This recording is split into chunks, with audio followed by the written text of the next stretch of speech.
Хотожилт, хүн амын төвлөрөл, үйлдвэрлэл, үйлчилгээний хурдцтай өсөлтөнд зэрэгцээ. Дэлхийн дулаар л ур амьсгалын өрчлөлтөөс үүдэн улс орнуудын хувьд ус хангамжийн асуудал 21-р зууны хамгийн том сорилтын нэг болоод байна. Дэлхийн хүн амын 4/1 нь усны маш өндөр стресстэй буюу ус хомсдлын өндөр эрсдэлд байгааг дэлхийн нөөцийн хүрээлэнгээс судлан тогтоогод байна. Ийм ч учраас дэлхийн улс орнууд усны аюулгүй байдлыг үндэсний аюулгүй байдлын хэмжээнд авч үзэж ус хангамжийн дэд бүтцтэй онцгой анхаарч эхлээд байна. Монголыг тэтгэх мега төсөл усны компакт. Монгол улсын нийслэл Улаанбаатар хот. Нийт хүн амын талаас илүү хувь нь энд амьдарч, улсын хэмжээнд бүртгэлтэй нийт аж ахуйн нэгжийн 4/3 нь үйл ажиллагаа явуулж, Монгол улсын эдийн засгийн 3/2-ыг дангаран бүрдүүлж байна. Эрчимтэй хөгжлийн суурь болсон ус, эрчим хүч, тээвэр зэрэг стратегийн дэд бүтцийг урьдчилан төлөвлөж, хөрөнгө оруулалтыг төрийн бодлогоор шийдвэрлэхгүй бол хөгжлийг хязгаарлах нь тодорхой. 2018 онд усны хэвцээ хомсдолд бид орсон. За яагаад тэгэхээр Улаанбаатар хотын усны нөөц ашиглаж болох боломжит нөөцийн хэмжээ 256 мянган метр куб хоног. Гэтэл бид нар хоногт 300 орчим мянган метр кубыг ашиглаад эхэлсэн. Өшөө том аюултай. Бид 300 мянган метр куб ашиглаж ийн гэж ярьж исэн боловч бодит байдал дээр хэд байгааг бид ерөөсөө мэдэхгүй байсан.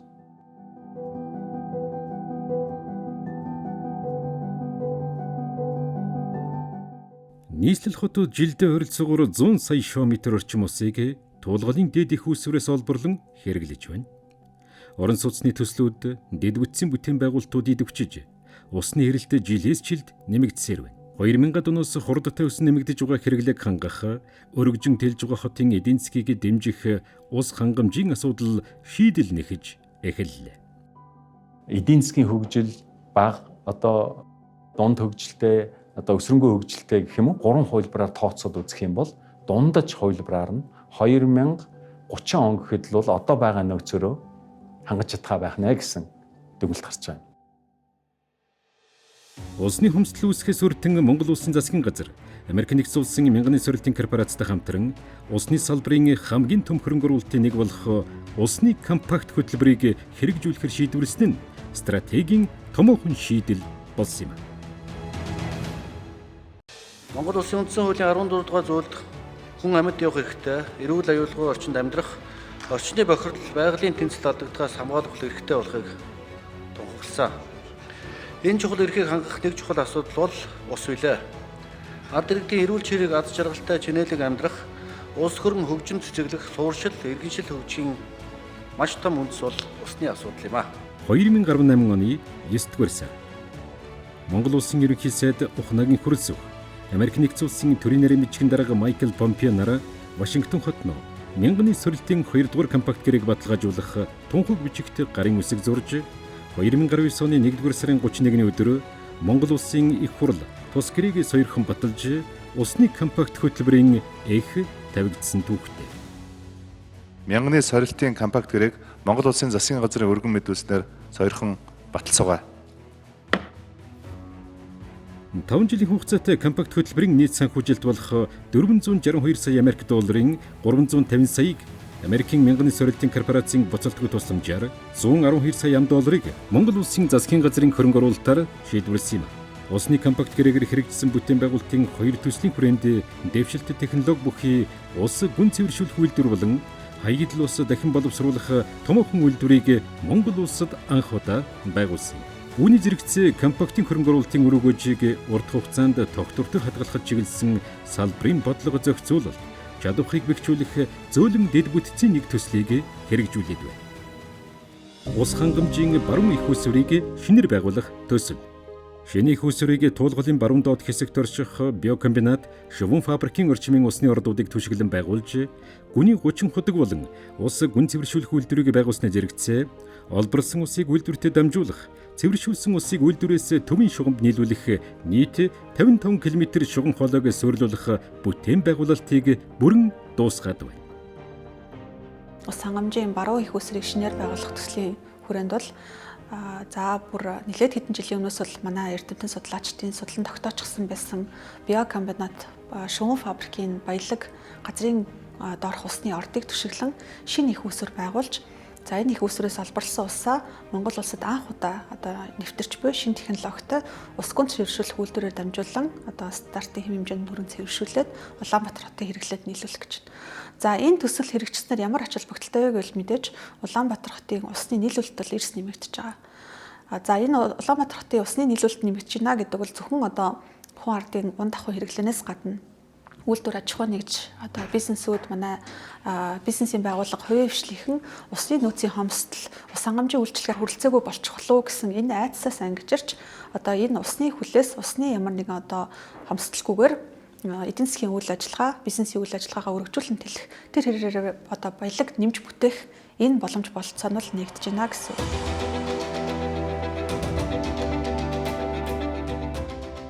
2021 оны 8 дугаар сарын 20 Монгол улсын анхны дэвшилт технологи бүхий ус гүн цэвэршүүлэх үйлдвэрийн бүтээн байгуулалтыг эхлүүлж сонгон хархан уулын зүүн бэлд үйлдвэрийн шавыг тавилаа. Энэхүү Улаанбаатар хотын нийт хүн ам, Улаанбаатар хотын ирээдүйн доктортой хөгжлийг тэтгэх эрхэм зорилго маань бодит аж болгон хөрсөн дээрээ бууж өнөөдөр бүтээн байгуулалтын ажил нь албан ёсоор эхэлж байгаад үнэхээр чин сэтгэлээс баярлаж талархаж байна. Америк нэгдсэн улсын элчин сайдын яамны өмнөөс өнөөдөр би та бүхэнтэй хамт байж 93 сая $, өртөг бүхий ус гүн цэвэршүүлэх үйлдвэрийн барилгын ажил эхэлж байгааг тэмдэглэхдээ маш таатай байна. За энэ баруун их үүсвэр маань өөрөө 50 сая метр кубын хүчин чадалтай гэхээр энэ бол Улаанбаатар хотын хамгийн том унтны усны их үүсвэр болж байгаа. Монгол улсын хамгийн том ус хангамжийн их үүсвэр болон ус гүн цэвэршүүлэх байгууламжийн бүтээн байгуулалтын ажил ийхүү эхэллээ. Үйлдвэрийн барилга байгууламжинд Туркээс нийт 350, дотоодын туслан гүйцэтгэгч компаниудын 500 гаруй хүн ажилласан. Компакт гэрээнд заасан хатуу нөхцөлийн дагуу төслийн ажил 2026 оны 3 дугаар сар хүртэлх 5 жилийн хугацаанд хэрэгжиж дуусах учиртай. 2023 оны эцгэхэд үйлдвэрийн 5 байгууламжийн бетон цутгалтыг бүрэн хийж 2025 оны эцгэхэд барилга угсралд тоног төхөөрөмжийг суйрлуулж дууссан юм.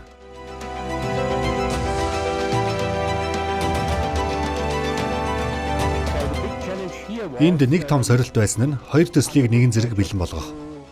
Учир нь үйлдвэрийн гүйцэтгэл нь нөгөө гүйцэтгэгчээс шууд хамааралтай. Ус хүлээн авч байж үйлдвэр ажиллах ёстой.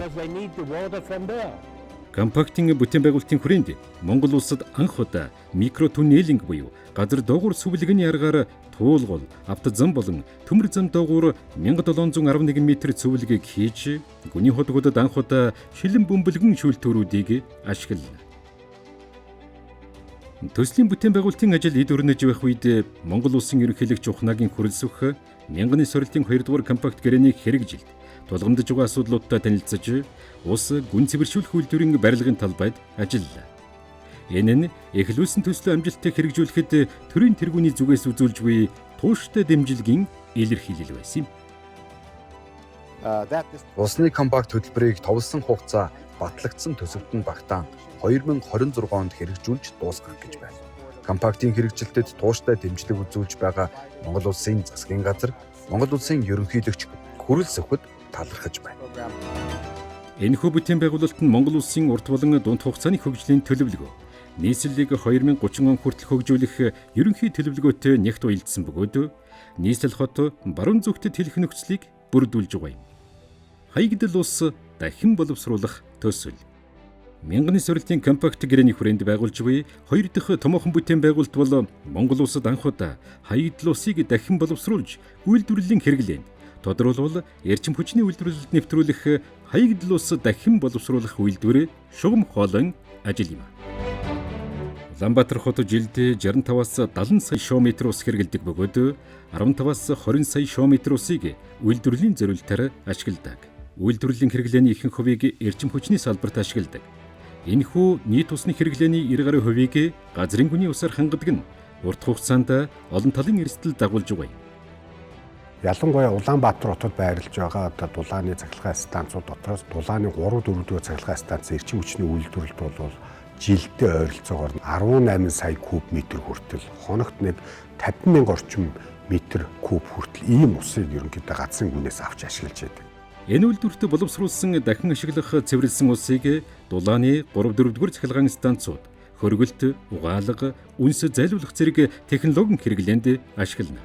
За өнөөг хүртэл манай улс бол гадаргын ус, газрын доорх ус гэсэн ийм хоёрхан усны нөөцтэй байлаа, их усүртэй байлаа. Хаяг талаас дахин боловсруулах төсөл маань ийхүү амжилттай хэрэгжиж ашиглалтанд орсноор бид энэ саяны хоёр нөөц дээр нэмээд дахин ашиглах цэвэрлсэн ус гэдэг ийм усны их усрыг бол нөөцийг анх удаа Монгол улсын аж үйлдвэрийн салбарт бол нэвтрүүлж байна. 2022 онд шаваа тавьж бүтээн байгуулалтаа эхлүүлсэн энэхүү төслийг үндэсний компаниуд Монгол улсын засгийн газрын хөрөнгө оруулалтаар хэрэгжүүлсэн гэдгээр онцлог. Америкийн нэгдсэн улсны мянганы сорилтын корпорацийн компакт гэрээний санхүүжилтээр барих 2 дахь бүтээн байгуулалт болох ус дахин боловсруулах үйлдвэр сүндэрлэн босох ажлыг эхлүүлж байна. Хаягдлуус дахин боловсруулах үйлдвэрийн зураг төсөл боловсруулах, барилга угсралтын ажлын гүйцэтгэгчээр MCS Property компани ус дамжуулах шугам хоол, дулааны цахилгаан станцуудын техникийн усны схемийн өөрчлөлтийн ажлыг MCS International компани тус гүйцэтгэсэн юм. Хаягдлуус дахин боловсруулах төслийг хэрэгжүүлэхэд нийт 4500 гаруй хүн ажилласны 98%-ийг Монгол инженери техникийн ажилтнууд бүрдүүлж, олон улсын стандартын дагуу үндэсний чадвараар амжилттай хэрэгжүүлсэн стратегийн томоохон бүтээн байгуулалт юм. Энэ үйлдвэр нь шин төв цэвэрлэх байгууламжаас гарах хаягдл усыг дахин боловсруулж, үйлдвэрийн хэрэглээнд нэвтрүүлэх анхны үйлдвэр болж байна. Туулгын бохирдолд бас бид нэр цэвэршүүлэх, энэ туулгын бохирдлыг бууруулах, энэ цэвэрлсэн усны хэлбэлэх энэ тал дээр бас манай үйлдвэрийн үр нөлөө бас байгаа. Бид нэр шин төв цэвэрлэх байгууламжаас гарч байгаа нийт усных нь 20 хүртэл хувийг хүлээн авч дахин цэвэрлж энэ дулааны станцуудын үйл ажиллагаанд нийлүүлэх технологийн процессыг бид нар бас хэрэгжүүлж байгаа. Шав тавьсан цагаас эхлэн 2 жил гаруй хугацаанд тасралтгүй үргэлжилсэн бүтээн байгуулалтын ажил амжилттай дуусч 17 байгууламж бүхий хаягдлуус дахин боловсруулах үйлдвэрээ 2026 оны 3 дугаар сард нээлттэй хийж ашиглалтанд орлоо.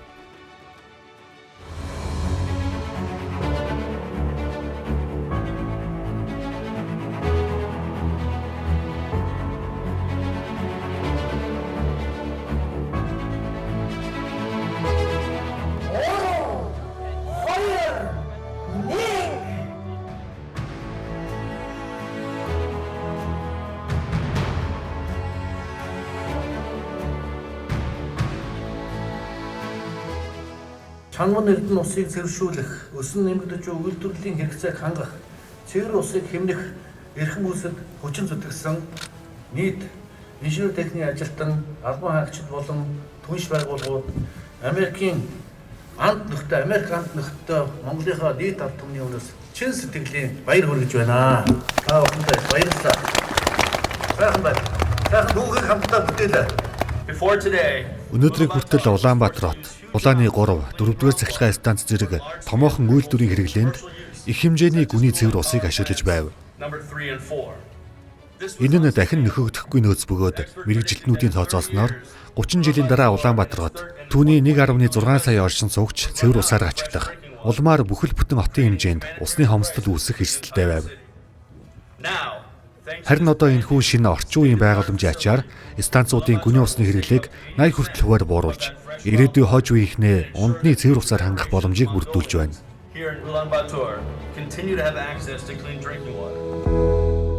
Товлсон хугацаа, батлагдсан төсөвтөө багтан хэрэгжсэн усны компактын бүтээн байгуулалтын төслүүдийн нэг онцлог нь олон улсын зөвлөх инженеруудын холбоо FIDIC-ийн гэрээний нөхцлөөр хэрэгжүүлсэн явдал юм. Гэрээний хэрэгжилтэнд Америк нэгдсэн улсын Tetra Tech компани Монголын мянганы сорилтын сангийн зөвлөхөр ажилласан юм. Ийхүү үндэсний мэргэжилтнүүд олон улсын хэмжээний томоохон төслийг үр дүнтэй, хариуцлагатайгаар чанарын өндөр түвшинд хэрэгжүүлэх чадвартай гэдгийг харуулж чадсан нь усны компактын бүтээн байгуулалтын бас нэгэн онцлог юм. Барилга угсралтын томоохон төслүүдийг хариуцж ажилласан үндсэн 4 гүйцэтгэгчийн 2 нь бол манай Монголын үндэсний компаниуд байсан. Тэгэхээр одоо зөвхөн мега төслийг удирдах, зохион байгуулах, хэрэгжүүлэх ийм чадвархаас гадна олон улсын хэм хэмжээ, шилдэг туршлага, Түүнээс гадна одоо хатуу чанд шаардлага шалгуурын дагуу одоо бүтээн байгуулалтын төслүүдийг хэрэгжүүлэх, мега төслүүдийг хэрэгжүүлэх ийм инженер техникийн ур чадварууд бол мөн адил одоо манай үндэсний компаниудад бол бүрдэж байгаагаар онцлог.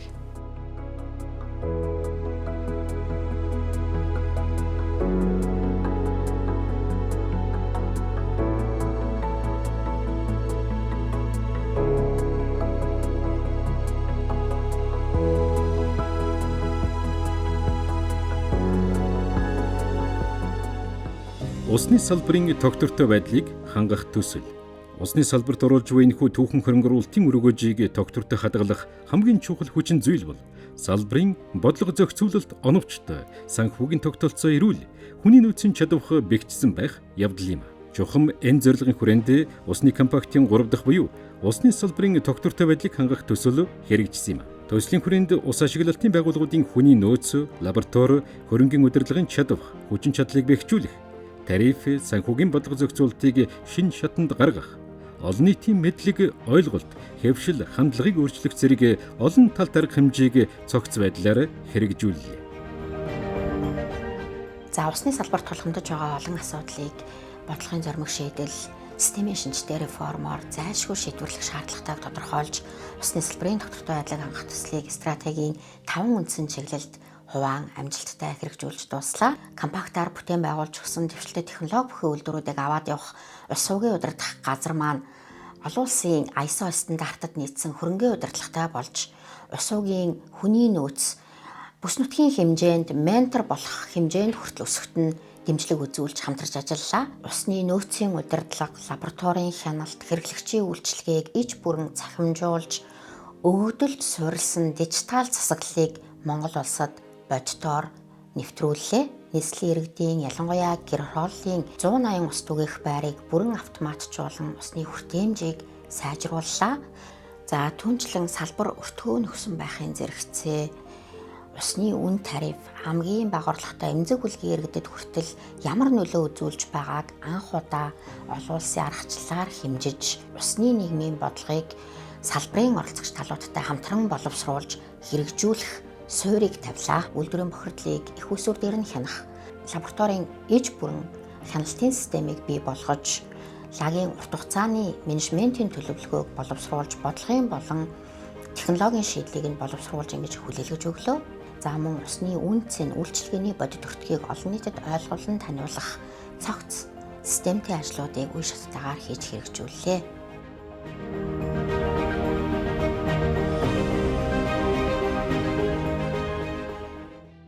Үндэсний аюулгүй байдал, эдийн засгийн өсөлт, хүн амын эрүүл таатай амьдралд онцгой ач холбогдолтой энэхүү төслийг Монгол улс төр засгийн түвшинд анхаарч ирсний нэг тод илэрхийлэл нь Монгол улсын ерөнхийлөгч Ухнагийн хөрөл сүхийн тууштай дэмжлэг юм. Тэрээр Монгол улсын ерөнхий сайдаар ажиллаж байхдаа Улаанбаатар хотын өсөн нэмэгдэж байгаа усны хэрэгцээг хангах, улс орны хөгжлийн суурь асуудлыг оновчтой, алсын хараатай шийдэх стратегийн шийдлийг санаачлан мянганы сорилтын 2 дугаар компакт гэрээг байгуулж, усны компактын бүтээн байгуулалтыг эхлүүлж байлаа. Монголын талын хүлээсэн үүргийг бүрэн биелүүлэх, төсөл хэрэгжих хугацаанд тулгарсан сорилт бэрхшээлүүдийг даван туулахад бодлогын түвшинд дэмжлэг үзүүлсэн ерөнхийлөгч хөрөл сүхийн маань лайлал усны компакт хөтөлбөр амжилттай хэрэгжихэд чухал түлхэц болсон юм. Монгол улсын засгийн газар Америкийн мянганы сорилтын корпорацийн хооронд байгуулсан 2 дахь компакт гэрээ буюу усны компакт бидний хэлж заншилснаар уламжлалтай хэрэгжиж дууслаа. Усны компактын хүрээнд бол Улаанбаатар хотын нийт тусан хэмжээг нэмэгдүүлэх хөтөлбөрийг 2021-с 2026 оны хооронд заасан төлөвлөсөн 5 жилийн хугацаанд бол багтаан ингээд хэрэгжүүлж дууссан. Мянганы сорилтын корпорацийн суурь зарчим нь бол эзэн улсын зарчим байдаг. Өөрөөр хэлбэл эзэн улсын хүлээж авч байгаа буцалгүй тусламжийн хөрөнгөндөө хариуцлагатай хандах, өөрийнхөө улс орнд тулгамдж байгаа чухал асуудлыг, амин чухал асуудлыг шийдэх ийм сэтгэл зүрх зориг төлөвлөлт холын хараатайгаар бол энэ компактыг хэрэгжүүлэх ёстой гэдэг ийм шаардлагыг бол Америкийн талаас тавьдаг. За энэ шаардлага шалгуурыг бол Монгол улсын засгийн газар түүнээс тодруулж хэлэх юм бол усны компактын хэрэгжилтэд гардан оролцсон сангийн яам, гадаад харилцааны яам, барилгын яам, за түүнээс гадна байгаль орчны яам маань, эрчим хүчний яам, түүнээс гадна салбарын олон мэргэжлийн байгууллагууд, эрдэмтний судлаачид маань бол энэ шаардлага шалгуурыг бүрэн биелүүлсэн. Ингэж бүрэн биелүүлснийхээ хүчинд ч гэсэн одоо энэ 5 жилийн хугацаанд л компакт гэрээ амжилттай хэрэгжээд Монгол улсын ард түмэн Улаанбаатарчуудын минь одоо ирээдүйд үр өгөөж өгсөн ийм сайхан бүтээн байгуулалтууд бол бий болж байна. Урт хугацаанд бодит үр өгөөж өгөх, улс орны эдийн засаг, хөгжлийн ирээдүйг баталгаажуулах, иргэдийн эрүүл аюулгүй орчинд амьдрах эрхийг хангахад чухал үүрэг гүйцэтгэх томоохон хөтөлбөрийг Монгол, Америк хоёр улс хамтран хэрэгжүүлсэнд ард түмнийхээ нэрийн өмнөөс чин сэтгэлийн талархал илэрхийлье. Нийслэлийн иргэдийн унтны усны нөхцөл байдлыг сайжруулсан манай улсын одоо хөгжилд бас томоохон түлхэц өгсөн түүхэн бөгөөд онцлог ийм чухал төсөл хэрэгжиж дуусж байна. Усны компактын төсөл хэрэгжснээрээ Улаанбаатар хотын усны одоо хангамжийг 80%-аар сайжруулсан ийм гол үр дүн төрсөн байгаа. Энэ 21-р зуунд усанд оруулсан хамгийн том хөрөнгө оруулалт төдийгүй сүүлийн 50 жилд Монгол улсын түүхэнд орсон хамгийн их ирээдүйг бий болгосон төсөл болоод Улаанбаатар хотын нийт иргэдийн одоо унд ахуйн усыг одоо бот нь дааж дараадаас 20-30 жилээр бас ингээд ундны усыг бол хүнд бол ингээд бэлэглэнэ гэдэг маань маш том одоо буян юм аа гэдэг. Усны компактын бүтээн байгуулалт нь Монгол улс Америк нэгдсэн улсын стратегийн түншлэлийг шин агуулгаар баяжуулсан харилцааны бодит бэлэг тэмдэг болоод зогсохгүй. Хөрөнгө оруулалтын хэмжээ, ач холбогдлын цар хүрээгээр Монголыг тэтгэх мега төсөл хэмээн түүхэнд үлдэж байна.